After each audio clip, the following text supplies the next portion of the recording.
Ayan, lot for sale. Malapit lang siya, oh. Doon lang, oh. Tingnan yung lot for sale dito, guys.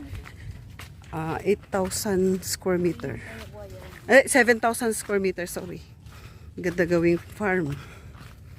Kasi baka, ayun, oh. Boundary lang to ng Santa Maria at saka San Jose del Monte, Bulacan. Pero sako pa siya ng San Jose del Monte, Bulacan. Dito to sa may Linawan. Ang may-ari nito ay isang attorney. Binibinta na niya yung property niya sa murang halaga. Sa halagang 3,000 pesos lang per square meter. 7,000 square meter yung sukat ng lote. Ito guys, oh.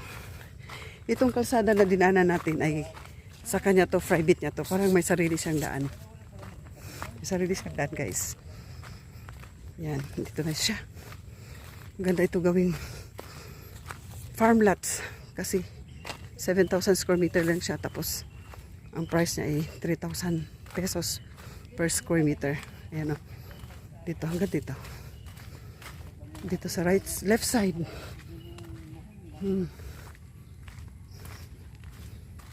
Dito. Ito yun siya, di ba? No? Ito. Ayun yung bahay na yun. Yun ang may... ito, oh. Tama kang habi. Diba? Hindi naman, no? Ito yung property. Ito yung property. Dito na, di ba? Oo. Ito yung sa left side, oh. Tingnan natin. May puno ng mangga. Ito papunta doon. Itong puno na to, ito yung property niya. Papunta ganon. Opo. Kaliwa? Opo, kaliwa siya. Ayan, oh. Hindi naman. Hindi.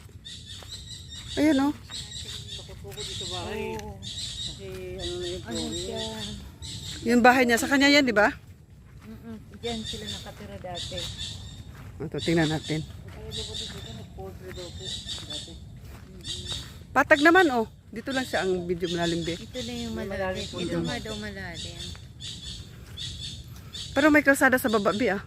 Ano ba yun, oh? Hindi malalim. Ayan, oh, tingnan mo. Yun naman sinasabi niya na pag ganon, tapos pag ganon. May malalim. Pwede pa tambakan. Yun, oh. Dito hindi lang. Ito sa kanya na yan. Apo. Yan, yan pala. Hindi, pero ito hindi sa kanya yan. Sa mga kapatid yan. Ito yun sa kanya, ang boundary nila is kalsada. Opo. Oo. Pero sa Patag yun doon na. kasama, sabi niya kasama yung bahay.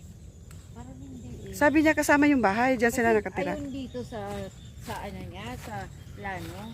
Hindi. Hindi siya kasama. Kasi ito yung sinasabi niyang kalsada eh. So ang kalsada, ito yung part sa kanya. Ito yun, ito.